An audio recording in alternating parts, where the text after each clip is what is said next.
Lo primero que yo podría señalar es que nosotros venimos siguiendo el tema de protesta social en el Perú. Más o menos tenemos registros desde el año 2003 y no existe ningún precedente en la democracia peruana de niveles de represión como los que estamos viviendo en estos momentos. Hablamos ya al día de hoy de 47 civiles que han muerto directamente por disparos de la policía y del ejército. 47 ejecuciones extrajudiciales en algo más de 50 días de gobierno.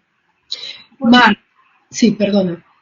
¿Por qué hablamos de ejecuciones extrajudiciales? De acuerdo al derecho internacional de los derechos humanos, toda muerte de un civil a manos de agentes estatales fuera de los supuestos legales, y recordemos que aquí en Perú, bueno, no existe la pena de muerte, mucho menos para manifestantes, eso se llama una ejecución extrajudicial.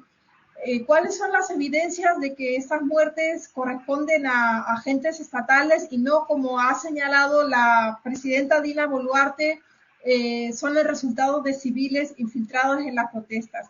Bueno, en primer lugar, los proyectiles que se han recuperado en buen número de cuerpos corresponden en muchos casos a proyectiles de alta velocidad, armamento de guerra, fusiles automáticos que están prohibidos internacionalmente para el control de multitudes. Hablamos de los fusiles AKM que utiliza en muchos casos la policía y de los fusiles Galil que ha utilizado el ejército en Ayacucho. Se han encontrado también balas de pistolas, ¿no?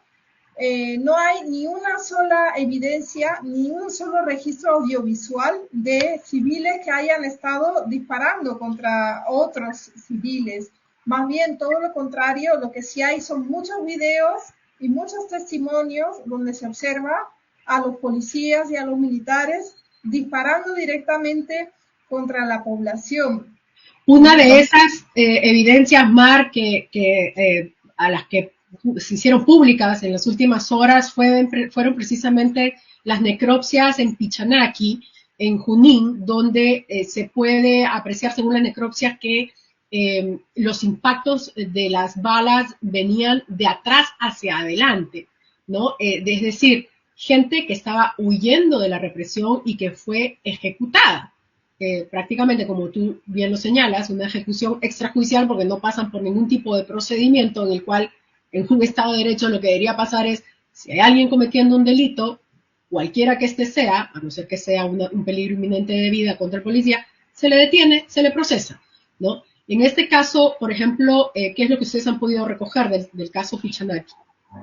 Sí, efectivamente, como bien señalas, el único caso donde la policía puede utilizar la fuerza letal es para proteger la vida. Solo se puede disparar a matar para proteger la vida.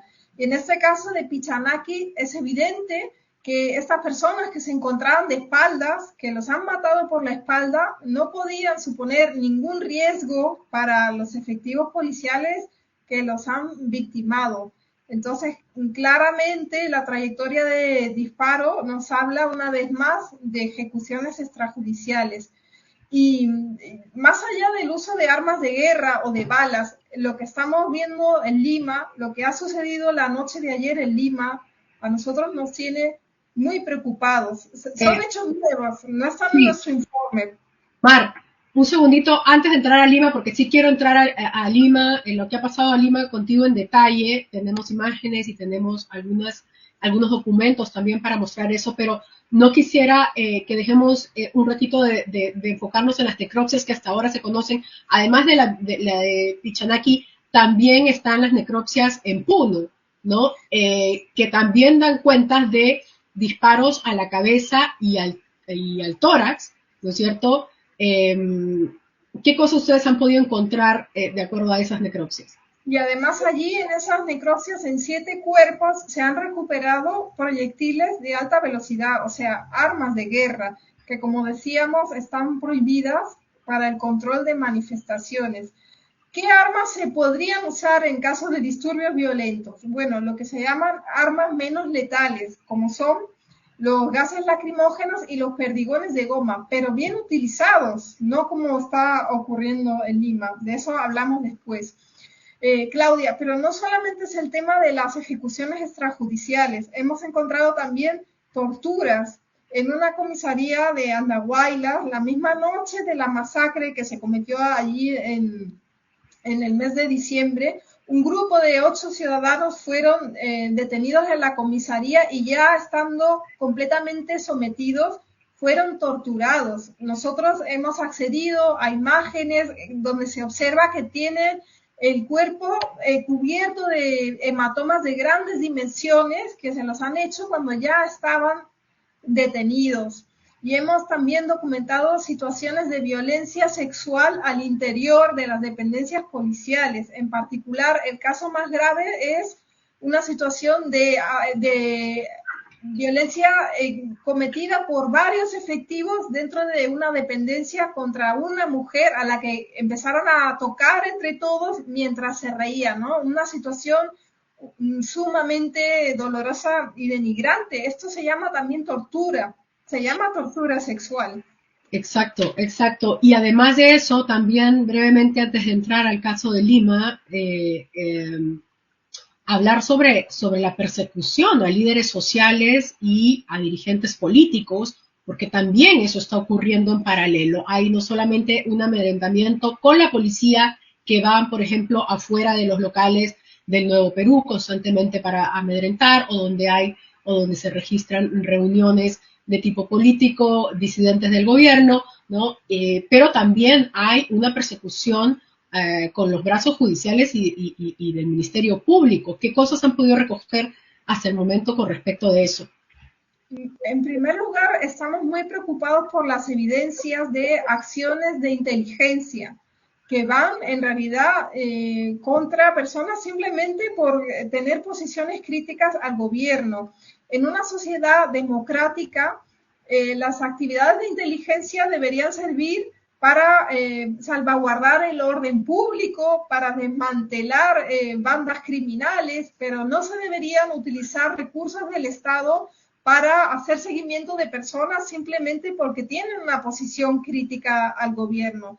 Y nosotros estamos encontrando evidencias de interceptación de comunicaciones, incluso el propio Premier en su momento lo anunció públicamente que estaban interceptando comunicaciones, acciones de reglaje, seguimiento de las publicaciones en redes sociales de personas críticas y infiltración de grupos de WhatsApp, entre otras acciones de inteligencia que no son compatibles con la democracia. Pero además, nosotros estamos sumamente preocupados por el rol que viene jugando el Ministerio Público. No es casualidad que una de las primeras disposiciones que haya adoptado la nueva fiscal de la Nación es desmantelar fiscalías de derechos humanos y crear 5 fiscalías exclusivamente dedicadas a investigar el tema de terrorismo. Esto es un poco sorprendente si tenemos en cuenta que casi ya no existían procesos de terrorismo en el país, solamente unos pocos que eran como los rezagos del conflicto armado. Evidentemente, al crear estas nuevas 5 fiscalías, lo que se quiere es darles casos, darles procesos. Y nosotros ya hemos encontrado 9 carpetas fiscales. La última es una investigación por terrorismo contra 4 estudiantes de la San Marcos que fueron detenidos en la residencia universitaria. Otra de las carpetas es la que se abrió contra los campesinos que estaban alojados en el local de la CSP. Y así. Y esto genera... Pues cosas tan absurdas como que leer a Marx o tener banderolas que dicen la sangre olvidada jamás, derramada jamás será olvidada, que se están utilizando como evidencias de pertenencia a una agrupación terrorista. Además de un intento de cambiar la legislación para que se pueda considerar terrorismo sin necesidad de pertenecer a una agrupación terrorista, entiendo. Sí, nosotros hemos encontrado incluso en un caso el hecho de recoger dinero para apoyar a las personas heridas se considera una evidencia de pertenencia a una organización terrorista. Y bueno, hay que recordar que ya desde el año 2010 el relator de Naciones Unidas sobre terrorismo y derechos humanos le pidió al Perú modificar la legislación antiterrorista porque tiene estos riesgos, ¿no? La manera en la que están reguladas estas figuras es demasiado amplia y permite procesar como terrorismo actividades que en realidad no suponen una amenaza para la vida o la integridad personal, que es lo que se exige a nivel internacional. Claro, pero ese es el relato, digamos, que este gobierno está intentando construir por medio de todas sus diferentes instituciones para crear un enemigo terrorista inexistente que justifique todas las violaciones de derechos humanos que se están cometiendo. Ahora, en ese sentido también, además del brazo judicial, del brazo fiscal, del brazo está el brazo policial, en donde entendemos, ya no sé si tengamos tiempo hoy de pasarlo, pero tenemos una cantidad inmensa, ustedes también deben tenerlas, de videos de policías vestidos de civil o de civiles que actúan con la policía, bajo la protección de la policía en diferentes marchas, en diferentes protestas y bloqueos de carretera, incluso con palos y tirando piedras, siendo, como digo, protegidos por la policía.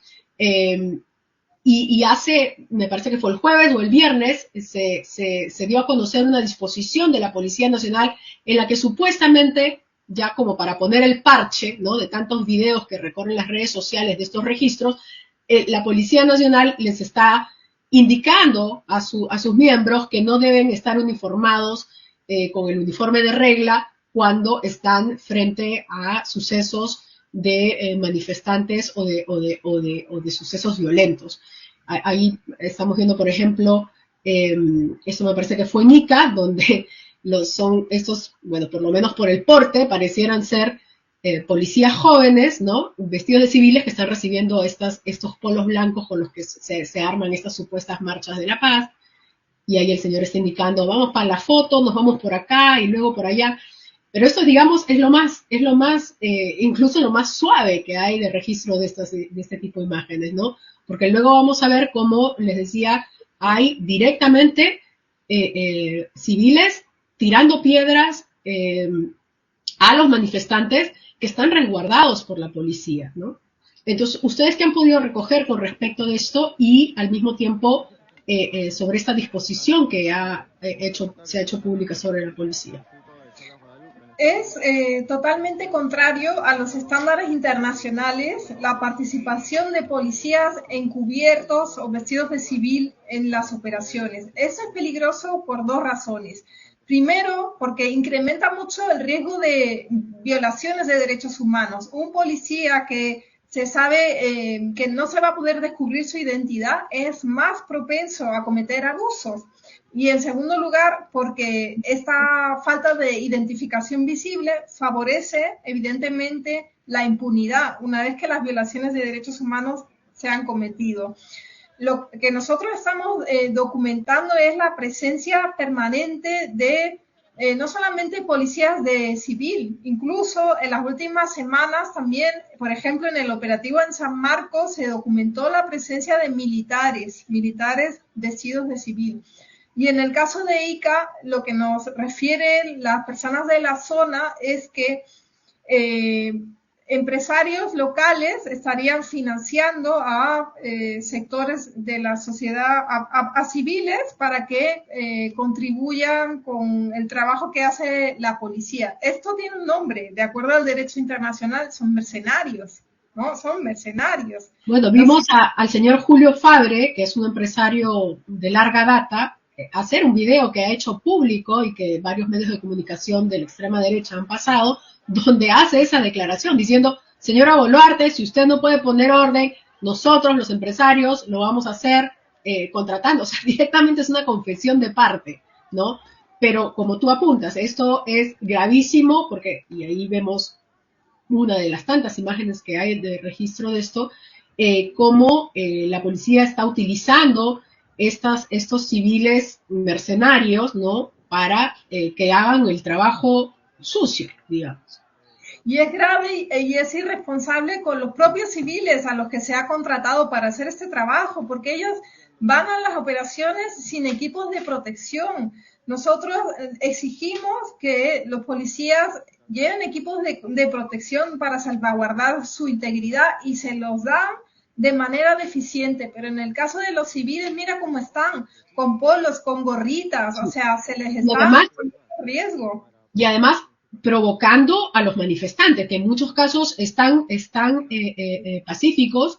Si no me equivoco, en una de las tomas del aeropuerto, de uno de los aeropuertos en regiones, se tiene ese registro cuando uno de estos civiles fue el primero en lanzar la piedra hacia los manifestantes, protegido por la policía, y que inicia toda la revuelta. Pero entonces, en San Marcos, ¿no? Donde este militar infiltrado lo que estaba haciendo era tirar piedras a una ambulancia. Entonces, con las intervenciones de los infiltrados, lo que se busca en muchos casos es legitimar la actuación represiva de la policía contra los manifestantes que no están realizando actos vandálicos, ¿no? Se infiltra a estas personas y con eso se justifica la represión. Hablemos de desaparecidos, Mar. Entiendo que hay algunas personas que aún no han sido ubicadas. No sé si ustedes tienen esto identificado de algunas de las detenciones. Ahí vemos, mira, claramente estábamos viendo cómo detrás de la policía un sujeto lanza piedras, ¿no? Y la policía no le hace nada. O sea, claramente no se siente, la policía no se siente amenazada por esa persona que lanza piedras, ¿no? Entonces hablemos de los desaparecidos. No sé qué han podido ustedes. Perdón, Mar, escuchemos a Fabre ahí. A los empresarios nos corresponde defender nuestras empresas y defender el trabajo de las personas que trabajan en nuestras empresas y de sus familias. Y si el gobierno no va a cumplir su labor, bueno, nosotros los empresarios estamos dispuestos a abrir esas carreteras con nuestros recursos, porque la gente se va a empezar a morir de hambre. Y si ustedes no lo entienden, señores del gobierno, bueno, nosotros lo tenemos perfectamente claro y no vamos a dejar el gobierno de la señora Presidente Boluarte que haga cumplir la ley, que permita que nuestras Fuerzas Armadas y policiales actúen con toda la fuerza que ésta le permite. La decisión política de salvar el país y la democracia está en sus manos. Basta de pedir perdón a los vándalos terroristas que exigen demandas políticas y no sociales. Pues ese empresario básicamente de la ultraderecha hace una amenaza, no sé si tan velada al gobierno, ¿no? Que le está, como toda la ultraderecha, pidiendo más mano dura. No sé qué tan más mano dura puede haber después de casi 60 asesinados y las persecuciones que está habiendo. Y les dice, si ustedes no pueden, nosotros podemos y nosotros lo haremos. Lo cual también, digamos, en términos políticos, se entiende como una presión del poder económico que también puede ser lo que haya influenciado estas últimas arremetidas más violentas en estas represiones. Mar. Sí, a todas luces su discurso va en la línea que señalas, ¿no? Pero nuevamente abonan esta idea de continuar con la represión para dar una solución a la crisis, cuando lo que se debería hacer es apostar por generar consensos y salidas de tipo político, en lugar de continuar profundizando la brecha social que existe ya en el país, ¿no? Y este discurso, como el que acabamos de escuchar, no hace sino ahondar la indignación de la población, profundizar las diferencias. No creo que las salidas vayan por ahí. Es algo incluso poco inteligente y que ni siquiera le conviene a los grupos económicos, ¿no? En ese momento ellos también están afectados por la crisis como tantas familias. Más bien deberían contribuir a buscar salidas, a llegar a acuerdos para que podamos ya alcanzar una paz social, en lugar de pedir más mano dura y contratar matones para continuar con esta estrategia que a todas luces no está funcionando. Mar, antes de entrar al tema ya de Lima, para ir cerrando el tema de los desaparecidos que te preguntaba. Sí, mira, nosotros tenemos documentada la situación de Antonio Huarca Portocarrero, que es un joven que está desaparecido desde el jueves.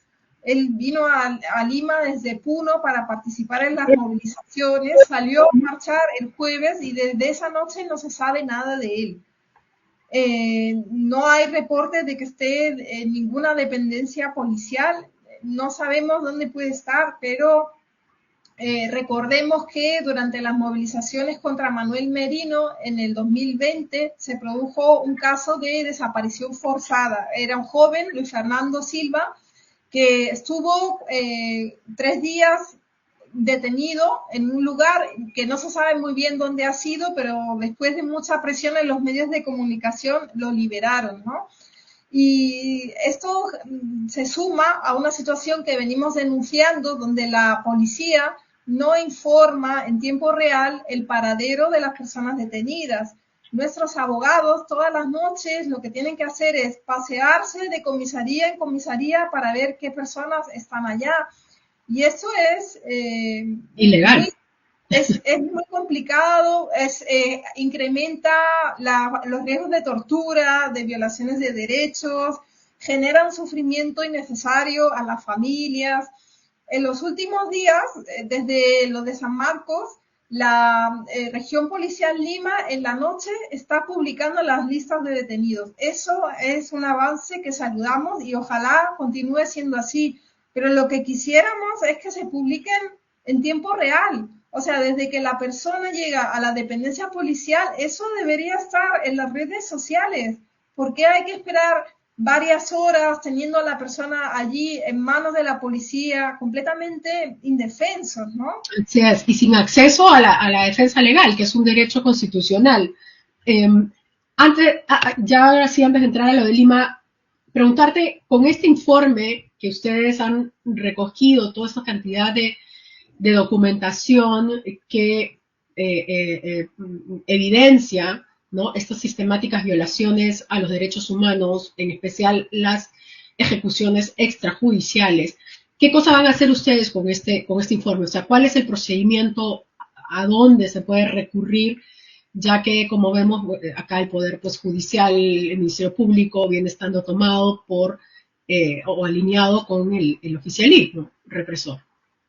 Ese informe es una herramienta de incidencia que ya ha sido puesto en conocimiento de la Comisión Interamericana de Derechos Humanos, del Sistema de Naciones Unidas, de embajadas, de instituciones de las internacionales como Amnistía Internacional, por ejemplo, que está llegando en estos días una misión para el Perú. Y este informe y otros documentos y informaciones vienen generando una respuesta muy crítica a nivel internacional contra el Perú. Por ejemplo, lo que ha pasado en el Consejo de Derechos Humanos la semana pasada, esta semana todavía, ¿no? El día jueves, ha sido cuestionamientos muy fuertes al gobierno por la manera en la que se viene abordando la protesta, cuestionamientos de diversos estados, ¿no? Esto ya está convirtiendo prácticamente al Perú en un paria a nivel internacional. Todos los ojos de la comunidad internacional están volcados sobre el Perú. Y sin embargo, pues este régimen continúa una estrategia a nivel de relaciones exteriores difundiendo las mentiras con las que tratan de sustentar y justificar estas violaciones a los derechos. De hecho, hemos visto, si no me equivoco, fue ayer, como preocupantemente la Embajada de Estados Unidos en el Perú sacó una serie de tweets, ¿no? En los que básicamente le dan un respaldo muy directo a este régimen, ¿no? Algo que habrá que seguir luchando a nivel internacional para conocer lo que realmente pasa. Vamos con Lima, que como decíamos al inicio de este programa, Mar, lo que pasó anoche en Lima, si bien se trata de el primer muerto de Lima, un muerto en comparación a los más de 50 que hay en regiones, tiene una particularidad, ¿no? Que hemos podido ver todos, casi en tiempo real, cómo el registro de cómo la policía violenta a manifestantes que no están siendo un peligro para nadie en esos momentos. Y luego hemos visto cómo se han activado todos los canales institucionales de este régimen para intentar encubrir lo que realmente pasó anoche y lo que las cámaras registran y lo que todos hemos visto. Empezamos con estas imágenes que estamos viendo, que son imágenes que se estaban transmitiendo en directo por Canal N, y en las que se ve a este grupo de personas que están paradas. No sé si lo podemos volver a poner, el video anterior, pero ahí vamos, las personas están paradas, no están realizando ningún tipo incluso de movimiento hacia ningún lado, ¿no? Y de pronto cae, ¿no? En vivo, cae al suelo uno de los manifestantes, uno de los civiles, que básicamente lo que hace es hacerle volar la bandera que llevaba puesta en la cabeza, ¿no? Se desploma y comienza a inundar la sangre el concreto, ¿no? Los socorristas lo ayudan, incluso le piden a la policía, y hay también imágenes y videos de eso, le piden a la policía ayuda para poder trasladar al herido, y la policía, lejos de ayudarlos, o de darles un pase, o de darles una tregua, siguen atacando, ¿no? Entonces, ese hasta donde entendemos, no está recuperándose, ha sido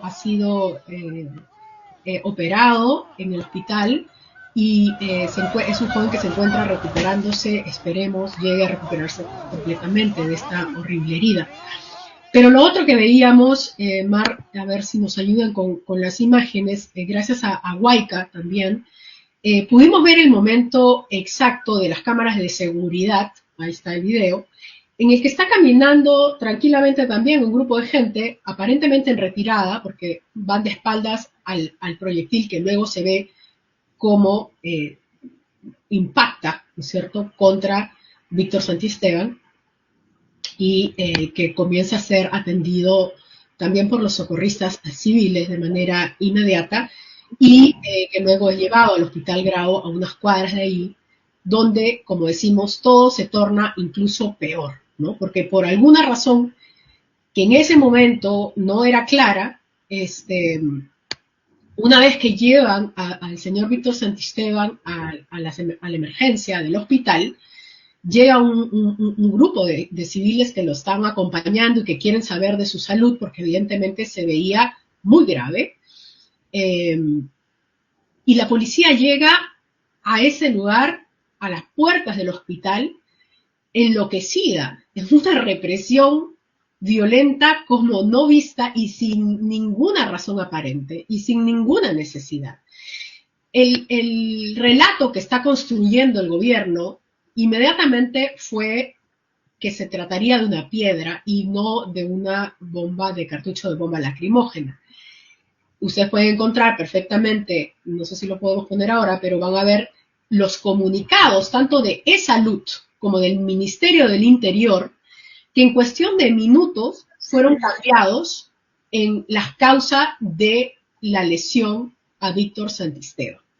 Porque la causa de la lesión a Víctor Santisteban originalmente era un traumatismo encefalocraneano grave, y luego de que el Ministerio del Interior publica un comunicado diciendo eso, igualmente el Salud, pasan minutos, borran ese tweet y colocan ambos un comunicado en reemplazo que ya no habla de un traumatismo craneano grave, sino de una herida por golpe.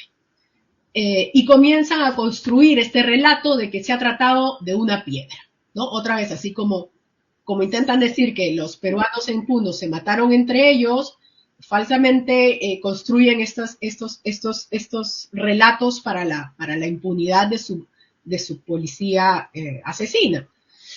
¿Qué cosa han podido ustedes recoger hasta el momento sobre lo sucedido anoche, Mar, en este caso específico? Claudia, anoche hemos encontrado un patrón. 5 personas al menos con heridos en la cabeza. Ayer la policía estaba disparando a la cabeza de la gente. A diferencia de las noches anteriores, donde se disparaba con perdigones de goma, lo cual entraña menos riesgos de lesiones, anoche directamente estaban disparando a la cabeza de la gente. Por ejemplo, un periodista llegó a un centro de salud con el casco, con un hueco, pero más grande que una moneda. Él llevaba un casco. Si no hubiera llevado ese casco, él estaría ahora mismo en cuidados intensivos. Imagínate, el proyectil que le dispararon le rompió el casco y le generó una lesión en la cabeza, ¿no? Y así 5 casos más. Entonces, no se trata de un accidente, se trata de un patrón. Había anoche órdenes de dispararle a la cabeza a la gente, ¿no? Es bien importante eso que dices, Mar, porque cuando iniciamos el programa yo quería hacer un recuento cronológico de cómo la marcha y la represión del día jueves parecía tener otra indicación. Si bien también disparaba, la policía también disparaba y también amedrentaba, pero no parecía disparar para matar, sino para herir, ¿no? Piernas, o sea, de cintura para abajo y amedrentar. Sin embargo, el cambio es notorio del jueves al sábado, donde ya las lesiones comienzan a ser directamente a la parte superior del cuerpo. Sí, y respecto al tipo de proyectiles utilizados, hay 2 elementos. El disparo de gases lacrimógenos a la cabeza, que puede causar la muerte, o sea, nosotros lo hemos encontrado en otros lugares del país y también en el 14N hubo lesiones muy graves, traumatismos craneoencefálicos, pero además en el lugar donde falleció Víctor encontramos también perdigones, o sea, canicas de metal que están prohibidas y que también se usaron en el 14N y que son susceptibles de causar lesiones muy graves e incluso la muerte, ¿no? Entonces, hemos pasado ya a otro nivel de represión en Lima. Estamos muy preocupados. Hasta ahora la policía se había tratado al menos de guardar las formas en la capital, pero ya hemos pasado a un punto de no retorno. La policía está saliendo a matar en Lima y eso lo tiene que saber todo el mundo. La policía está saliendo a matar. Efectivamente. Y quizás lo de las canicas que ahora nos comentas explicaría en gran parte, y no sé si ahí me pueden ayudar con las imágenes, lo que pasó inmediatamente después de que llevan al señor Santisteban a la emergencia de Grau, que es una represión absolutamente desquiciada de la policía a gente que está parada fuera de un hospital esperando ver el estatus de su compañero, de su amigo, de su familiar. Realmente lo que se vivió esa noche, en esos minutos, fue de terror. Escuchemos. ¡Ey, no! ¡Oye!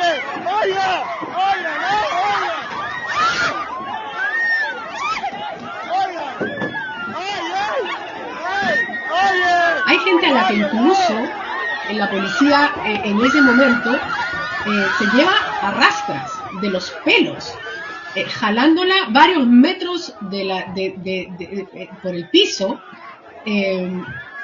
sin importarle siquiera el terror que estaban causando dentro del hospital, que tuvo que cerrar sus puertas en ese momento. Incluso hay una cámara de alguien que firma, una enfermera que firma desde dentro del hospital. Ahí estamos viendo, escuchemos un momento.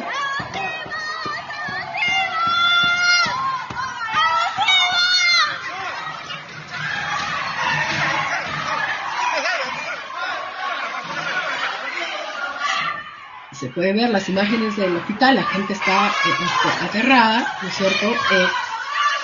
¿Cuál podría ser la explicación para que se actúe de esta manera con gente que está a todas luces pacíficamente simplemente parada esperando ver el estatus de la condición de salud del compañero caído por la policía.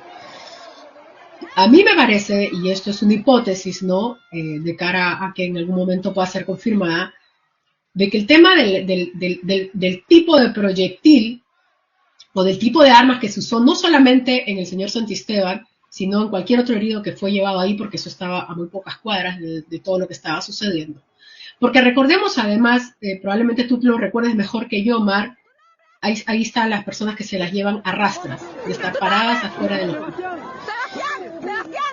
tú te acordarás mejor que yo, en las marchas de noviembre del 14N, hubo, tras las marchas y tras los heridos, también de ese tipo de canicas, varios intentos registrados de cómo la policía llegaba a los hospitales a tratar de recuperar estos artefactos. Incluso pasó, y creo que gracias a eso nos enteramos con uno de los periodistas que fue impactado por una de estas canicas y que la policía trató de negar en todo momento.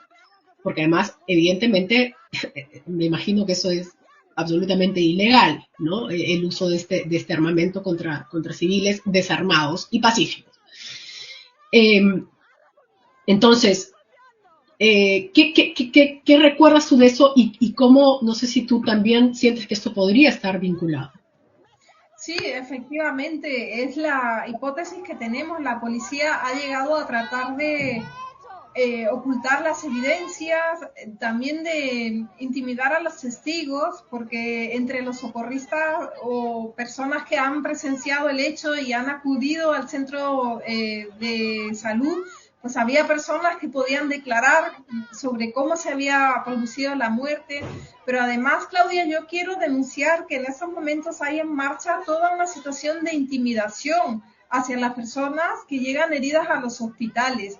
En estos momentos la gente ya tiene miedo de acudir a los hospitales cuando son heridos y en muchos casos prefieren retirarse a sus domicilios, exponiendo con ello su integridad, su salud, porque saben que cuando llegan a los hospitales pueden ser incluso ellos comprendidos como investigados en los procesos penales que se están abriendo. No es entonces un temor infundado, un temor descabellado, ¿no? Es un paso más en estas estrategias para intimidar a la población que se están desplegando. De hecho, en la misma línea de lo que tú apuntas, Mar, nosotros tratamos de comunicarnos con los brigadistas que atendieron a Víctor Santisteban intentando salvarle la vida, porque como sabemos, ahí no entra los bomberos, ahí son los civiles que heroica y valientemente, doctores o enfermeras que arriesgan su vida correctamente uniformados para que se note que son brigadas de auxilio, aunque así todo la policía no las respeta en muchos casos, pero tienen miedo. Sacaron un comunicado negando lo que el Ministerio del Interior y Salud han querido construir como causa de la muerte del señor Santisteban, ¿no? Donde en la primera versión, como decíamos, del comunicado se hablaba de una herida de encefalocraneana grave, ¿no? Cambiándolo por un comunicado donde se habla de un corte por impacto, ¿no? Para poder armar su relato de que se habría tratado de una piedra. Los brigadistas que están organizados y trabajan colectivamente, que ayudaron o trataron de salvarle la vida a Víctor Santisteban, sacaron un comunicado en el que desmienten esta segunda versión que intenta el Ministerio, perdón, el Ministerio del Interior y Salud. Y que está, ojo, o sea, no lo decimos nosotros, todo esto que les estoy diciendo está registrado en las redes sociales, aunque tú borras un tuit, se hace una captura y queda para la posteridad. Y periodistas bastante reputados, peruanos, lograron captar esos dos documentos que luego fueron cambiados y es por eso que se logra hacer esa comparación. Los brigadistas temen por sus vidas, o sea, ¿a qué momento de gobierno hemos llegado, a qué momento de democracia hemos llegado en la que gente que se dedica a salvarle la vida a otra gente teme por su vida por decir una verdad? por contradecir las mentiras de un régimen. ¿Cómo se llama eso aquí y en cualquier parte del mundo, sino la instauración de un régimen autoritario que está buscando sembrar el terror y criminalizar cualquier posición disidente política, llamándola terrorismo o simplemente callándola con balas? Claudia, esta hipótesis de la muerte de Víctor por una pedrada no se sostiene porque las imágenes son clarísimas. Nosotros vemos un destello de luz que atraviesa la pantalla y él cae. Entonces, ninguna piedra causa un destello de luz. Lo único que causa un destello de luz así es un proyectil que ha sido disparado por un arma de fuego. Entonces, esa hipótesis no se sostiene, pero en todo caso estamos a la espera del resultado final de la necropsia. Hasta ahora lo que se ha publicado es un informe preliminar. En cualquier caso, hay peritos internacionales que pueden revisar la necropsia, están los videos, están las fotografías, y estamos seguros de que esta hipótesis de la pedrada se va a caer, es insostenible. Ahí vemos, mira, justo ahora que tú mencionas peritos, Mar, esta imagen que fue proporcionada nada menos que por el especialista forense José Pablo Baraybar, a quien recordamos todos aquellos que hemos estado en la lucha antifujimorista y antiderechos y de violación de derechos, en la que una y otra vez José Pablo Baraybar además fue bastante amenazado, ¿no? por el grupo fujimorista por mostrar con pruebas cada una de las violaciones de derechos humanos y violaciones y ejecuciones extrajudiciales que ellos intentaban esconder. José Pablo Baraybar justamente envía esa imagen, que es una imagen, obviamente no es del caso específico, pero es una imagen de un caso tipo, ¿no? Porque él trabaja a nivel internacional con organizaciones que se dedican a investigar forensemente todo este tipo de violaciones contra los derechos en diferentes países del mundo, y acá vemos una en la que, digamos, gráficamente se puede ver el tipo de herida que produce uno de estos cartuchos de bombas lacrimógenas.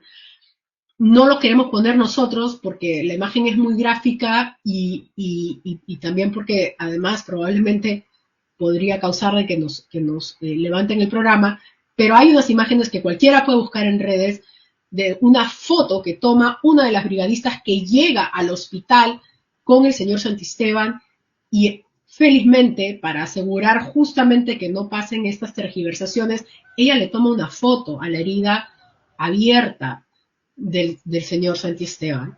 Una foto registro, una foto documental que probablemente se va a hacer también parte de este dossier para echar abajo esta falsa narrativa del gobierno y de sus aliados y satélites de que la policía no hizo lo que hizo asesinando al señor Santisteban, que como tú dices, además están esas imágenes de que gracias a Huayca se ha podido obtener de esas cámaras de seguridad donde claramente se ve la trayectoria iluminada de ese proyectil, ¿no? Ahí las vemos nuevamente.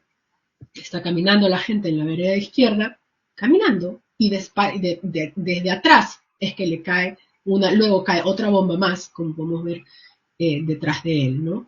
Entonces, realmente lo que estamos viviendo, si más allá, digamos, de las posiciones políticas de derecha, de izquierda, de reclamos políticos, me parece que es sumamente preocupante que la gente que tiene una agenda política de derecha esté obviando todos estos indicios ya claros de la instauración de un régimen absolutamente violador de derechos humanos y aplaudiéndolo además, ¿no?